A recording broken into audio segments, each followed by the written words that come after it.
Hola, vamos a ver los principios de difusión en estado sólido en los materiales. En primer lugar, haremos una pequeña introducción a lo que es la difusión en general. A continuación veremos cuáles son los diferentes mecanismos de difusión en los materiales, para finalmente estudiar la difusión en estado estacionario mediante la primera ley de Fick.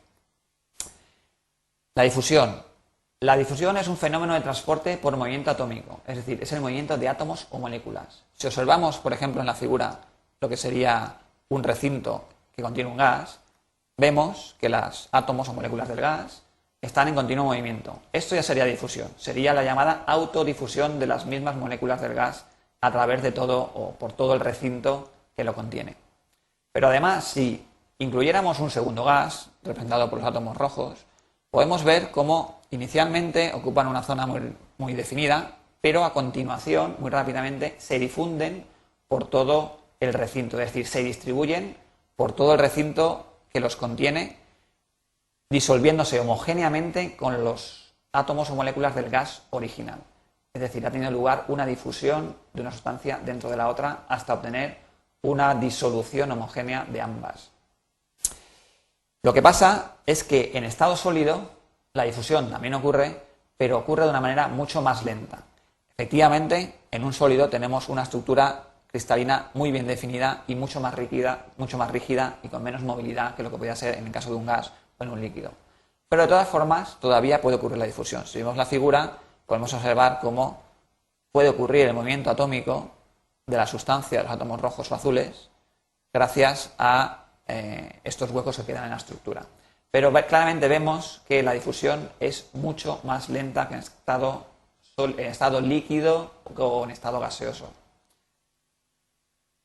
Los mecanismos de difusión son dos. El primero es, como ya hemos prácticamente apuntado antes, el de difusión por vacantes. Las vacantes son unos huecos en la estructura cristalina de un material sólido. Es decir, la estructura cristalina es una ordenación regular de los átomos, pero en algún determinado caso pueden faltar algunas posiciones de átomos. Esto es una vacante.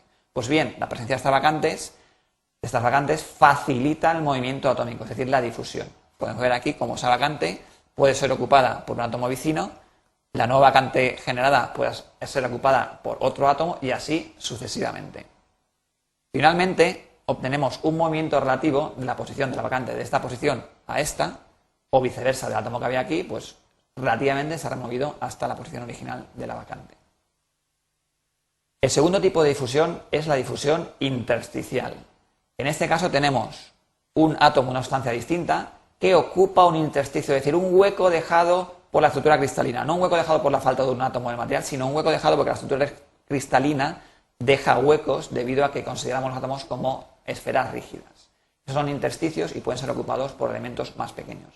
En este caso, ese átomo ocupando una posición intersticial, si viene activado por la temperatura, también puede difundir, es decir, puede moverse a través de la estructura cristalina del material. Lo vemos en la imagen. A cabo de un cierto tiempo, podemos observar cómo el átomo ha difundido desde la posición original a la posición final. Bien, vamos a estudiar de forma matemática cómo vamos a analizar la difusión. En primer lugar, definiremos qué es el flujo de difusión o la velocidad de difusión. El flujo de difusión se define como la cantidad de masa o la cantidad de átomos que atraviesan una determinada superficie en la unidad de tiempo. Es decir, flujo de difusión J es igual a masa dividido área por tiempo. J es el flujo de difusión y viene expresado generalmente en unidades de masa dividido área dividido tiempo, es decir, kilogramos metro cuadrado segundo o átomos o moles dividido metro cuadrado segundo. M es la masa que difunde, expresada en kilogramos o gramos o moles. A es el área de difusión que consideramos y T es el tiempo durante el que ocurre la difusión. Si consideramos la forma diferencial de la expresión, quedaría la siguiente forma. Flujo de difusión es igual a la inversa del área por la diferencial de la masa con respecto al tiempo. De todas formas, si consideramos la condición de flujo estacionario, podemos explicitar el flujo de una sustancia de una manera mucho más sencilla.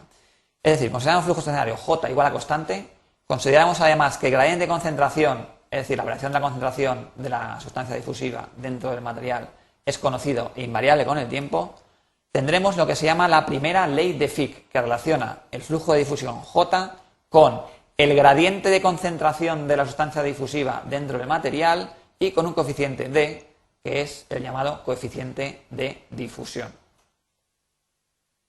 Como podemos observar en este símil, podemos ver aquí un material en el cual, lo que podría ser la pared de un recipiente, en el cual tenemos en el interior pues, una cierta concentración de la sustancia difusiva y en el exterior otra diferente concentración.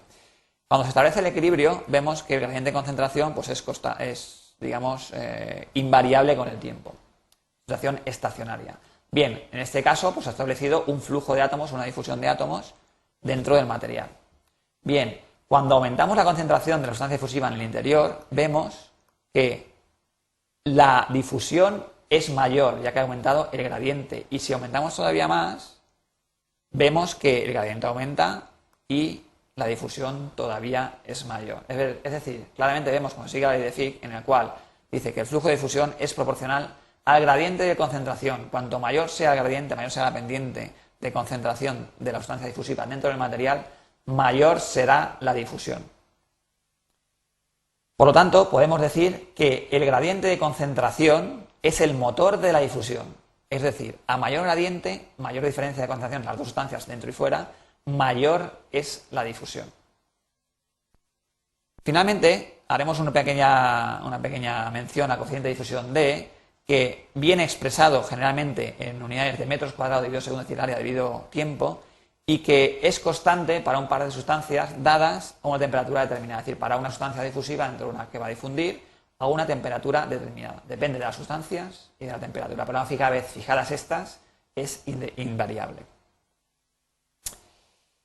Como resumen diremos que la difusión es el movimiento atómico dentro de una sustancia o material. También diremos que hay dos mecanismos de difusión en estado sólido, por vacantes e intersticial.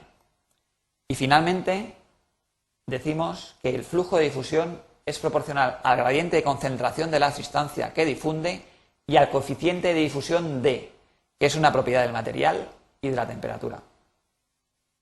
Gracias por vuestra atención.